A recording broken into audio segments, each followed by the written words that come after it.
Pemirsa, terima kasih Anda masih terus menyaksikan NTV Prime. Kami masih membahas soal bagaimana 3 hari di Akmil Magelang, cerita-cerita dan gambar-gambar yang dibagikan oleh menteri-menteri kemudian mendapat respon yang cukup positif di sosial media. Dan saat ini sudah bergabung bersama kami melalui sambungan Zoom, pakar komunikasi politik UGM Nyarwi Ahmad. Selamat malam Mas Nyarwi. Selamat malam. Ya, Mas Nyarwi, ini gambarnya masih freeze, tapi audionya sudah mulai terdengar. Boleh dicoba dicek sekali lagi, Mas Nyarwi. Selamat malam. Malam, Tasya. Ya, Oke, kita masih akan coba memperbaiki sambungan audio dan juga sambungan Zoom bersama Nyarwi Ahmad, pakar komunikasi politik UGM. Saya akan berbincang dulu sambil kita memperbaiki dan menunggu sambungan yang lebih baik. Saya masih bersama dengan Asrari Puadi, peneliti Indonesia Indikator. Mas Asrari, jadi kalau tadi kita mencerna sebagian grafik yang tadi sudah dibagikan, jadi secara keseluruhan memang responnya positif ya dari netizen. Sukses untuk menciptakan citra positif untuk kabinet Prabowo kah nih? Benar, sukses untuk menciptakan kabinet Prabowo, dan itu ditunjukkan juga dengan nilai emotion yang trust tadi yang cukup besar gitu loh. Dan secara persentase engagement atau tanggapan itu juga ditunjukkan besar, bahkan kita coba cek sentimen negatif yang cukup besar diekspos tapi ditanggapi dengan cukup kecil ketika kita melihatnya secara nilai engagement gitu. Jadi ini memang menunjukkan sepertinya kepercayaan ataupun atensi publik terhadap kabinet ini cukup positif untuk di awal ini gitu ya. Untuk di awal ini, dan memang mungkin kemudian urut-urutannya dari sejak Hambalang ya sudah cukup positif karena kemudian terlihat memang ini adalah tradisi baru kan tradisi ya Mas Asrari. Kita tidak pernah melihat bahwa suatu kabinet itu bisa dipersiapkan dengan cara ala retret seperti ini. Dan memang wajah-wajahnya juga tidak bisa bohong, wajah-wajah bahagia dan senang kemudian dibawa ke Magelang dengan seragam yang berbeda-beda setiap hari. Tapi kalau boleh kasih catatan, mungkin cerita-cerita lucu apa yang kemudian jadi perbincangan oleh netizen ketika mereka melihat gambar-gambar dari Magelang? Iya, memang ada beberapa kemudian juga netizen yang mencoba mengulang-ulang reka-reka adegan yang pernah mereka tonton di beberapa film misalnya gitu ya. Ada filmnya Warkop DKI misalnya soal pelatihan satpam yang bajunya sama warnanya gitu. Itu memang menjadi keceriaan sendiri gitu ya. Artinya memang kabinet ini itu cukup menarik perhatian netizen, entah itu soal bagaimana pembekalannya ataupun isu-isu yang menariknya dan lain-lain. Tapi saya mau taruh catatan bahwa sepertinya yang kemudian juga harus dipahami oleh para menteri di kabinet adalah agar hati-hati kemudian tidak menciptakan kesenangan atau keceriaan di muka publik ketika tengah memang ada kondisi-kondisi yang kira-kira dirasakan publik berlawan gitu. Misal kemarin yang dalam soal kabinet retreat ini di Akmil ini adalah salah satu yang paling banyak disoroti agak negatif dan cukup besar, itu adalah soal ada tampak video soal keceriaan berjoget ria gitu. Ini yang kemudian ditanggapi atau diulas negatif karena netizen merasa saat ini kondisi yang harusnya pemerintah segera bekerja tapi coba yang kemudian keluar di netizen atau di media sosial itu justru saling berjoget ria. Nah, itu yang jadi kemudian harus tetap hati-hati menampilkan kontennya ya berarti. Jangan sampai narasi yang dibangun adalah soliditas, bagaimana kerjasama, meskipun tadi yang saya bilang komposisi politik yang berbeda, tapi kemudian buyar dengan citra yang dalam tanda kutip mungkin agak lepas gini ya. Ini soal joget ria tadi. Nah, ini yang perlu saya kasih buat agak hati-hati gitu. Oke, baik. Kita akan coba lagi kembali menyapa pakar komunikasi politik dari UGM, Nyarwi Ahmad. Selamat malam Mas Nyarwi, sudah bisa mendengar suara saya dengan baik? Selamat malam, Tasya. Malam, ya sudah lebih jelas. baik. Iya, sudah jelas. Mas Nyarwi mungkin bisa kasih catatan 3 hari kemarin kita terekspos dengan apa yang terjadi di Magelang pagi, siang, sore, malam. Kita mencoba mencari tahu seperti apa kegiatan para menteri. Kalau Anda sendiri catatannya seperti apa Mas Nyarwi? Ya, saya kira kita di sini saya lihat banyak isu-isu yang berkembang ya. Artinya opini maksud saya. Tadi sudah disebutkan juga ya Mas Fuadi ya. Ada yang sifatnya opininya cenderung positif gitu ya. Ada yang mungkin negatif juga ya. Kira-kira gini maksudnya. Yang positif itu banyak yang melihat bahwa ini cara baru Prabowo gitu ya, Presiden Prabowo untuk kemudian membuat tim yang solid gitu sebagai kementerian gitu, tim kabinet yang di dalamnya kemudian bisa memperkuat visi, misi, dan bahkan lebih jelas di situ adalah mendetailkan rencana aksi yang itu sering dijelaskan oleh teman-teman dari kantor komunikasi kepresidenan. Dan kalau kita lihat dari jadwal ya, jadwal yang ada di Magelang itu kan juga terlihat ya dari hari pertama gitu ya, dari pencegahan korupsi dan seterusnya sampai penganggaran ya, perencanaan bangunan, penganggaran seterusnya, kemudian hari kedua sampai hari ketiga. Jadi ada materi-materi yang kemudian itu saling disampaikan oleh pihak-pihak yang terkait dari kementerian yang mewakili atau lembaga negara yang mewakili di situ.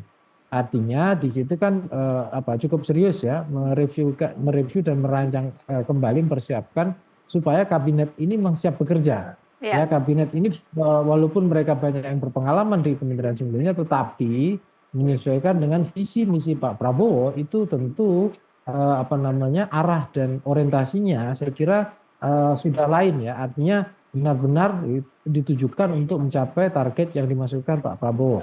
Nah itu hal-hal yang positif saya kira, yang semua orang banyak mengapresiasi dan banyak orang juga berkomentar yang positif, bagus gitu ya.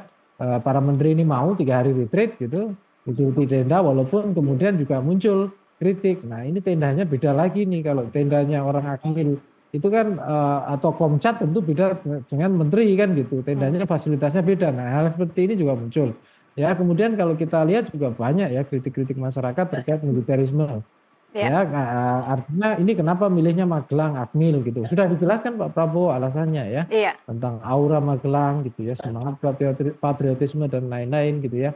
Tetapi bagi sebagian kelompok kelas menengah itu kan juga muncul ya kritisisme juga di sana ya. Jangan-jangan ini muncul neo orde baru dan seterusnya. Tapi apapun itu, kritik itu saya kira itu wajar ya. Tetapi yang perlu dijawab kan ini hanya arena atau tempat saja untuk menggembleng ya para menteri gitu menjadi tim yang punya performa kinerja tinggi istilahnya, high performance team yang kemudian bisa lebih solid, bisa lebih siap gitu ya, bisa paham tentang apa maknanya kompetisi, secara fisik juga satu sama lain bangun chemistry gitu ya. Sebagai tim, bukan sebagai individu-individu gitu. Karena bahkan di sana juga bukan hanya antar menteri loh itu, Tasya ya, dengan presiden dan dengan wapres. Jadi kalau disimak kan di situ banyak kegiatan itu Pak Prabowo juga masuk barisan sebenarnya pasukan juga di sana gitu ya. Pak Wapres juga demikian dengan komandannya yang pelatih-pelatih ya di Taruna di Akmil sana. Nah di situ kan sebenarnya menunjukkan gitu ya, mereka semua digembleng atau masuk dalam barisan termasuk bahkan dicontohkan oleh presiden dan wapres, itu hal yang positif.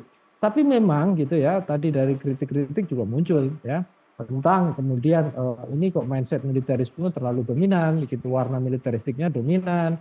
Bahkan banyak dikritik juga ini Pak Prabowo komposisi kabinetnya kok banyak yang lulusan Akmilnya makin banyak gitu ya dibandingkan presiden-presiden sebelumnya gitu ya.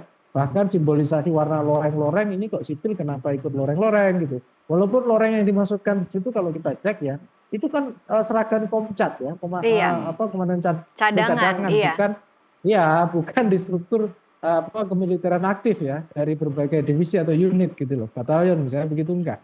Jadi itu juga banyak juga ya banyak suara-suara seperti itu. Tapi apapun itu ya kita ini kan negara demokrasi ya. Tentu ada orang yang juga bangga ya, tentu ya. Siapa yang ingin gitu ya negara yang kuat. Ada kerinduan ya Mas Nyarwi akan sosok pimpinan yang berlatar belakang militer yang kemudian mungkin lebih bisa ada kesan tegas dan bisa menggerakkan pasukan dengan lebih cepat. Ada kesan-kesan seperti itu tidak menurut Mas Nyarwi? Ya, saya lihat ada kecenderungan seperti itu. Tetapi itu nggak hanya di Indonesia ya, saya. Coba lihat aja ya. Di negara-negara yang lain di Asia, khususnya yang demokrasinya di bawah kita orang sering menyebutnya ya, itu juga ada tren seperti itu juga. Kita lihat China misalnya, kalau Pak Hade kan juga luar biasa kan, antara China dengan struktur pemerintahannya dengan pimpinannya, presiden dan lain-lain. Mungkin juga bahkan kalau kita lihat Rusia, tetapi kan memang negara-negara itu kalau dibandingkan Indonesia ya sistem demokrasinya kita jauh lebih baik ya. Artinya sebenarnya yang muncul di sini diskursus dan narasi gitu ya, bisa nggak gitu ya negara ya meskipun dipimpin oleh yang punya background militer tapi tetap dijalankan dengan sistem demokrasi. Nah kita sudah punya pengalaman kok di masa Pak SBY backgroundnya militer gitu ya, tapi bisa mengelola negara ini secara demokratis juga kan gitu. Nah itu kan contoh-contoh gitu ya. Kemudian juga saya kira juga ada kebanggaan juga, tidak ada masalah gitu ya. Ketika Pak Presiden itu kemudian memperkuat narasi-narasi nasionalisme gitu ya, kompetisi ya, patriotisme gitu yang ditujukan untuk memperkuat kemampuan dan daya kompetisi bangsa ini, itu tidak ada Baik, yang salah dengan itu. baik. Gitu. Tetapi kan memang gitu ya, orang kemudian berpikir khawatir ini Orde Baru kok seperti kembali lagi gitu. Itu bagi yang generasi tua yang pernah hidup di masa Orde Baru ya. Bagi generasi muda lain lagi Baik. tentunya. Ya, seperti itu. Termasuk komentar yang lucu-lucu tadi. Ya, yang disebutkan Mas Anu tadi ya, Iya. film DKI. Ya, itu kalau nggak salah aktornya namanya Gokil. Gitu. Saya ikut nonton gitu. Oke, saya ke Mas Asrari lagi. Mas Asrari, benar tidak kemudian memang ada sentimen nasionalisme, patriotisme yang kemudian muncul dalam 3 hari ini, bukan saja di Magelang ya, tetapi kemudian efeknya menular melalui media sosial dan juga timbul harapan-harapan dari masyarakat ketika melihat bahwa oh ini tampaknya memang nasionalisme ingin dikobarkan lagi begitu. Ya, kalau sejauh ini kami melihat memang kalau soal sisi nasionalisme tentu ada dan berkembang, dan itu memang banyak juga kemudian amplifikasi ataupun digaungkan juga oleh netizen, terutama pada momen-momen yang tadi yang saya bilang soal misalnya Presiden Prabowo pada saat parade tadi, Iya. kemudian berjalan dan kemudian pada saat di hujan itu membangkitkan benar-benar rasa kebanggaan entah itu kepada sosok Prabowo ataupun kemudian Presiden gitu ya. Nah, di luar itu memang kalau kami melihat di era yang serba banyak netizen suka melakukan review, proses saya menganggapnya ini sebagai proses unboxing menteri gitu ya. Oh ini unboxing menteri ini ya? Unboxing Oke. menteri, benar. Di mana menteri kemudian pertama dikenalkan, nama-namanya dikenalkan, background-nya dikenalkan, kemudian ada proses pembekalan. Ini memang satu momen bagus untuk tadi yang saya bilang unboxing menteri, mengenalkan kepada publik, kemudian juga publik melihat satu-satu tingkah mereka seperti apa, dari tingkah lucunya, seriusnya mungkin, atau juga statement-statement mereka selama kegiatan. Dan ini memang benar-benar menarik, terlepas dari tadi ada beberapa sentimen negatifnya. Dan Oke. semoga ini memang jadi satu tradisi yang terus dijaga positif tadi. Gitu. Oke, kita ingin kembali memutar tadi gambar, ada satu gambar yang kita temukan yang mungkin cocok dengan tadi sentimen negatif yang sempat Mas Asrari katakan. Apakah ini gambar yang dimaksud dan seperti apa sentimennya di sosial media, Mas Asrari? Iya, soal video yang sedang kita simak soal joget ini memang banyak ulas secara negatif itu ya, karena memang netizen merasa bahwa kegiatan-kegiatan yang ada di Akmil itu seharusnya memang lebih banyak soal bagaimana tadi soliditas, kemudian pembekalan-pembekalan, dan juga bagaimana mereka bisa disatukan, didisiplinkan. Nah, kemudian video ini muncul ketika satu momen sebelumnya ada momen di mana Prabowo yang diulas betul sekali seolah mendisiplinkan para kabinetnya, para menterinya. Dan ini dianggap berlawanan dengan kondisi netizen di mana merasakan ada sesuatu yang sedang bertolak belakang, misalnya soal ekonomi dan lain-lain. Ada keceriaan, di sisi lain ada juga tadi soal sentimen agak obrolan satria lah soal kok bisa-bisanya di tengah kondisi seperti ini ada joget-joget ria gitu loh. Ini padahal sebenarnya mungkin tidak terlalu negatif kalau kita lihat ya, tidak terlalu ada unsur yang salah dengan menyanyi ya, tetapi kemudian memang penerimaan publik tuh bisa apa saja gitu ya. Ya, oke. Baik. Mas Nyarwi, saya ingin kembali ke Mas Nyarwi untuk bertanya pertanyaan paling pentingnya adalah ketika kemudian harapan itu sudah terbangun dengan sangat baik di awal masa pemerintahan Prabowo ini, kita lihat ada satu tradisi baru yang ingin dibangun, membangun kekompakan dan juga menularkan nasionalisme dari para menteri yang jumlahnya cukup banyak ini.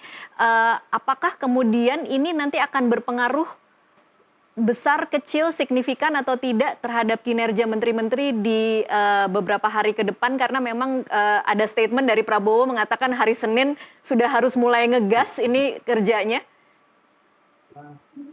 Ya, begini, potensi itu ada ya, tetapi kalau dikatakan 100% akan seperti itu, enggak juga.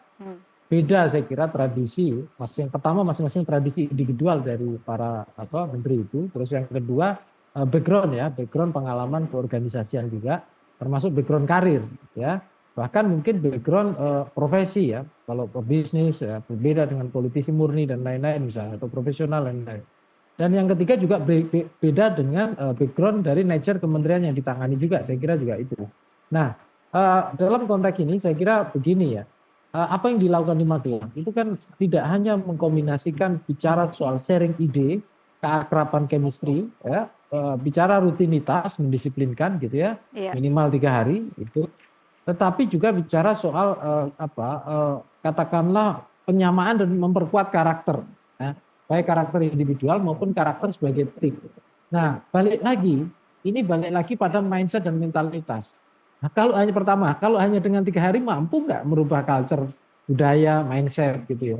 Rasa-rasanya sulit gitu ya. Iya. Biasanya kalau membutuhkan merubah itu butuh waktu cukup lama ya, mendidik dan seterusnya ya, dan bahkan diseleksi ya, seperti itu karakternya dan seperti apa. Nah, tetapi paling nggak kita punya harapan ya, ada perubahan mindset, cara kerja dan karakter ya dalam memimpin ya kementerian-kementerian nantinya seperti itu. Nah, berikutnya yang juga tak kalah penting sebenarnya, memang di sini ada plus minusnya ya. Pertanyaan sederhananya begini kalau dengan pertanyaan kritis ya. Apakah misalnya, ini kan Pak Prabowo sebenarnya ingin menunjukkan sebagai transformational leader, pemimpin yang bisa transformatif, pemimpin yang bisa mentransform seluruh pasukannya, istilahnya menteri-menterinya ini, itu bekerja sesuai dengan arah yang dia tuju, ya, target visi misi yang sudah sering sampaikan. Nah, tentu itu nggak bisa bergerak sendiri-sendiri. Ini kan seperti orkestrasi ya, orkestrasi cara bekerja, semuanya bekerja dengan bidangnya masing-masing. Tapi seperti orkestrasi musik ya, itu sama-sama gitu, apa yang jadi tanggung jawabnya beda-beda. Tapi kalau kita dengarkan, itu ritmenya ketemu, itu arahnya jelas, ya. Ini tonasi dan intonasinya juga nyambung, kira-kira gitu. Ya. Nah, ini yang diharapkan seperti itu, sehingga apa yang sering dulu disampaikan oleh Presiden Jokowi, tidak ada visi misi menteri, ada visi misi presiden, itu bukan hanya retorika saja, tapi itu bisa ditunjukkan dengan kerja. Jadi nggak ada ceritanya misalnya presiden itu hanya memarahi menterinya, misalnya kalau menterinya ini. Nah, pertanyaannya selama ini bagaimana itu dikerjakan, kok baru dimarahi ditunjukkan depan publik belakangan kan gitu. Nah, artinya hal yang seperti ini kan bisa sejak awal diantisipasi, termasuk melakukan kerja-kerja yang sifatnya lintas sektoral ya, artinya seringkali gitu ya, kan kadang-kala ada yang disebut ego sektoral itu ya. Nah, nanti itu akan jelas.